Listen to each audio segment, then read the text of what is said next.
This video is brought to you by Hit Point Press and their new Humblewood enamel pens. Your favorite heroes and baddies from Humblewood are ready to wear. Get yours today at hitpointpress.com/Humblewood.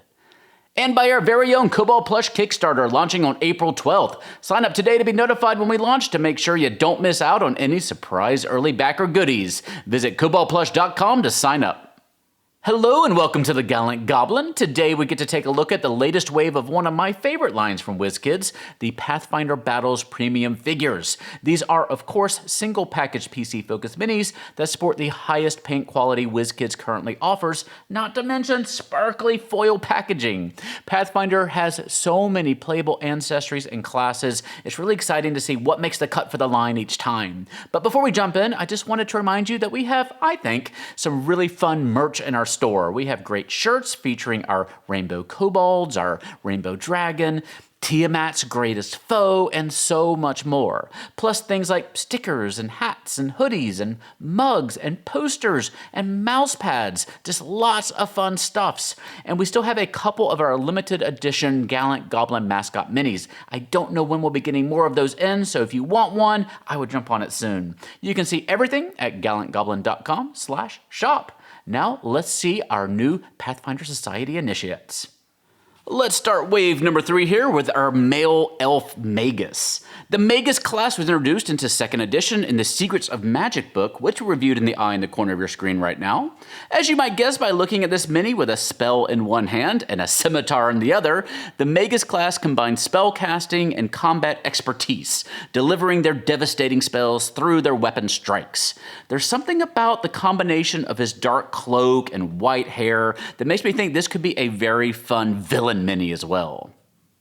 Next we have a fun combination, the male Dwarf Sorcerer. Really cool dynamic spell effect on this figure that seems to be coming out of his swinging staff. The spell effect itself has little arcane runes etched into it. This may actually be my favorite mini in this particular wave. Getting pure dwarf caster minis is pretty rare in itself, and this is certainly one of the coolest ones that I've seen. Definitely worth considering if you're playing a dwarf caster.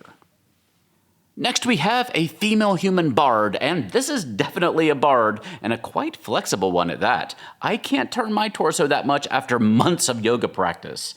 The paint job where the shawl meets the arms in this one is a little bit of a flaw, but when the mini is down on the table, it is not really noticeable. Otherwise, I applaud this mini for its unique appearance and very dynamic pose. I keep some bard minis on the side to use as musical groups in my tavern setups, and this mini is going to get regular use there.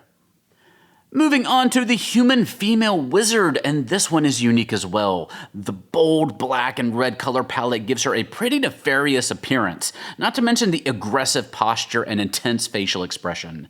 Definitely a more powerful looking mini than we usually get for our female casters, so if that fits your character concept, this one should stand out in your collection.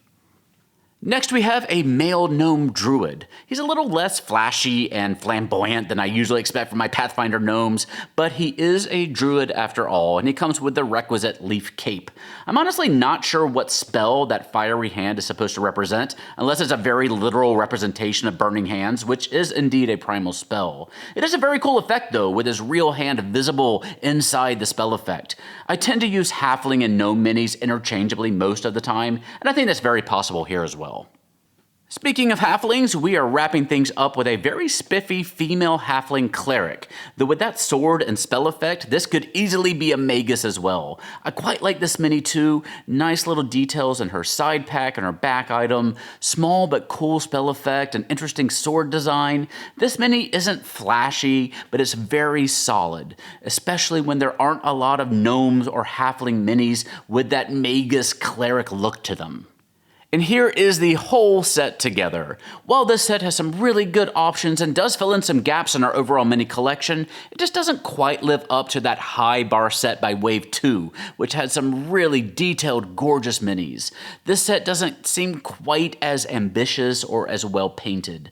You can see our review of Wave 2 in the eye in the corner of your screen right now. Now don't get me wrong, these are perfectly usable minis. Whether you're looking for a figure to fit your character concept, or you're looking for a mini to base a character on, on. I do hope that with future sets we'll get minis that feel a little bit more Pathfinder, for lack of a better term. It is time for some gunslingers and inventors, summoners, eidolons, inventor constructs, investigators and witches and oracles and swashbucklers.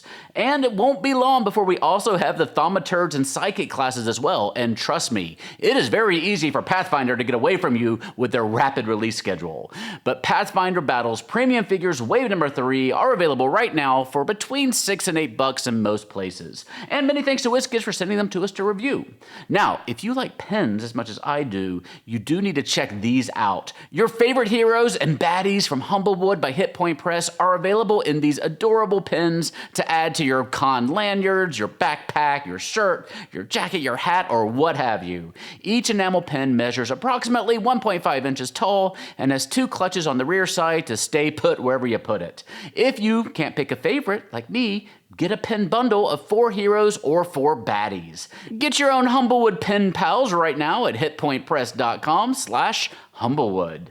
And we are really close now to the launch of our own Kobold plush Kickstarter. We just got back from GaryCon up in Wisconsin where we got to show off our red kobolds, and I think they were a hit. We even met a few of you there who went home with some of our goblin gold coins, which, by the way, pro tip, don't pack in your carry-on because they look like goblin weapons in the x-ray machines. But our new kobolds with interchangeable accessories will be launching on Kickstarter on April 12th. We'll also be offering our own kobold pins as well and our goblin gold inspiration / hero point coins. But we need your help to launch strong to make sure we can unlock all 6 kobolds and more. So please visit koboldplush.com to sign up to be notified when we launch. Those first 48 hours make all the difference, so thank you for your help.